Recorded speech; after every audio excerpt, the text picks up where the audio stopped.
Hey guys, in this video I'll be going over default tactics on Overpass when we're matched between Astralis and fnatic, so let's get started.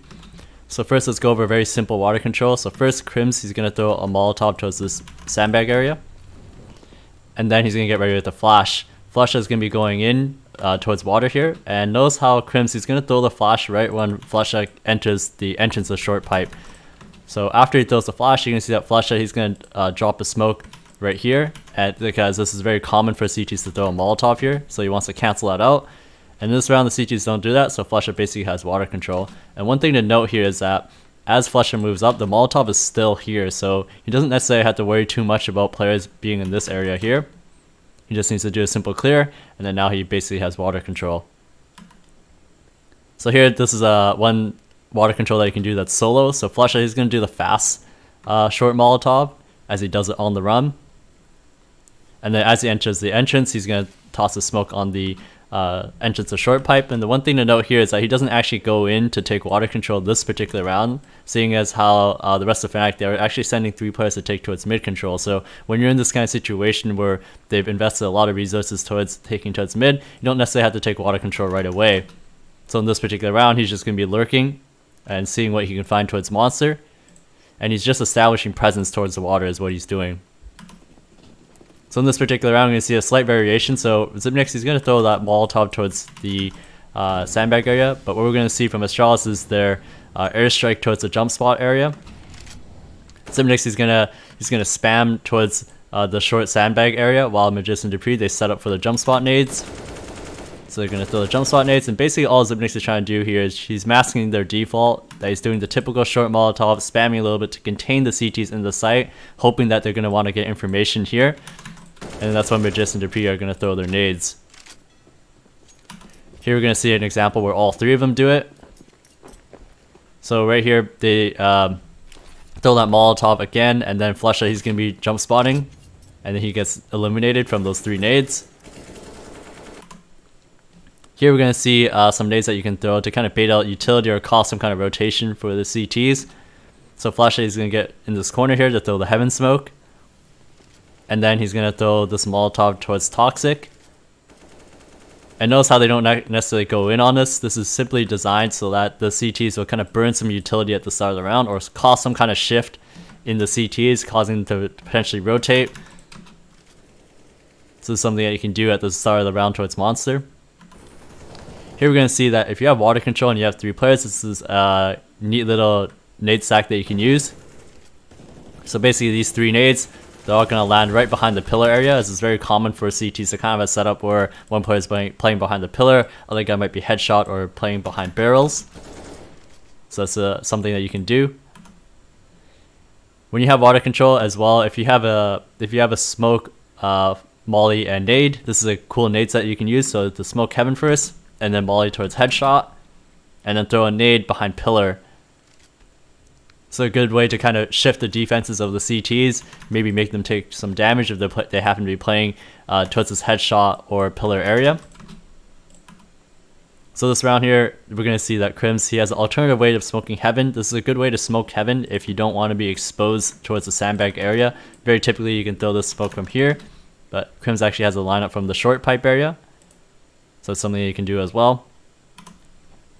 Here we're going to talk about middle. So Broland, he and Golden are at the steps. They're slightly Molotoved off, and Device is going to be watching the entrance here. This is a flash that you can throw up high towards playground. That's going to blind the C2 who's operating in this area. And what Golden's also going to do is also tossing a nade towards the stairs. So this is going to allow Broland to cross more safely. And this is something you might want to do instead of just using a smoke, right? Because a smoke is valuable later in the round, whereas you can use a flash and a nade. Here we're going to see Device is going to be creeping up towards this playground area, as Glaive, what he's going to do is he's going to throw a flash towards Party to allow Device to fully clear this out. This is the tree flash, and then allows Device to clear Party out. Here we're going to see early Molotov from the CTs towards steps, but instead of smoking the Molotov, what we're going to see is that Glaive is actually going to go aggressive. What Magis is going to do, he's going to throw a flash over towards mid, while Glaive is going to run along the right side to be able to try to catch somebody off up close. So there's the flash. JW is up close. He doesn't really expect that Glaive is going to be rushing up like this, and Glaive is able to get this kill on JW.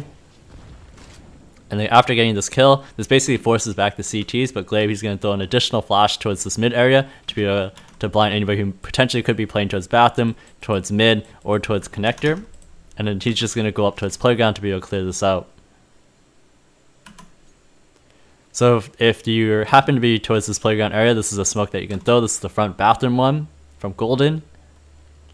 And as well, if you happen to be the player who's closer towards long and you want to spot towards party, this is something you can do. You can jump on top of the slide and basically jump spot to see if anyone's towards party here. So you can see that Brolan, he's going to get a lot of information just from jump spotting here. It's very uncommon that any CT is going to be checking this to be able to kill you. Here we're going to see Molotov towards divider. So this works really well in combination with that smoke towards front bathroom. So if you have this Molotov and this smoked, you basically have this lane control, and you potentially only have to worry about connector if your player hasn't already cleared it.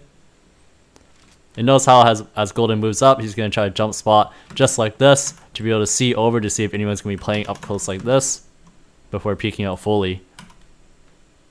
So here we can see that Brolan, he's going to be towards party. He's going to throw a flash for Crims. This flash is going to pop right about here, and it's designed to get anybody who might be playing towards this front bathroom area.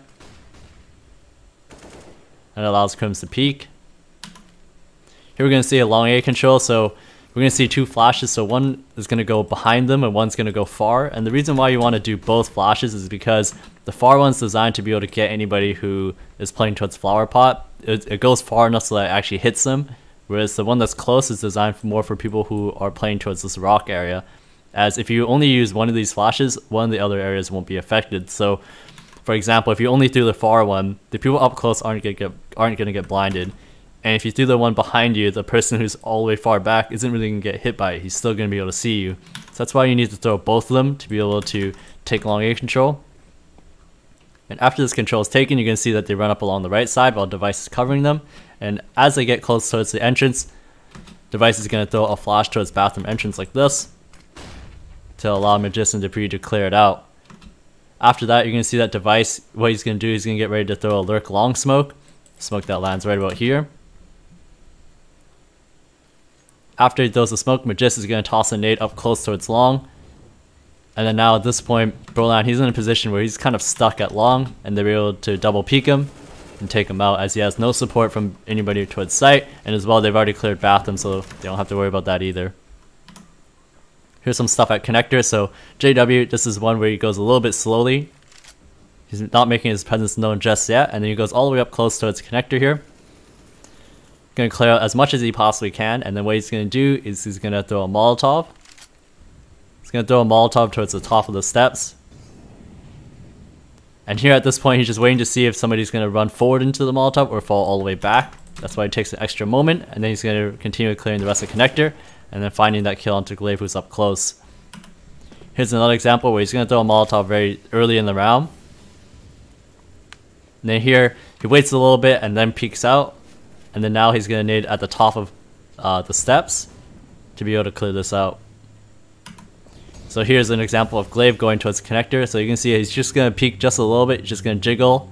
And then he's going to flash the bottom of connector and then move all the way up. So basically the flash buys him some space to move all the way up to throw this Molotov up close.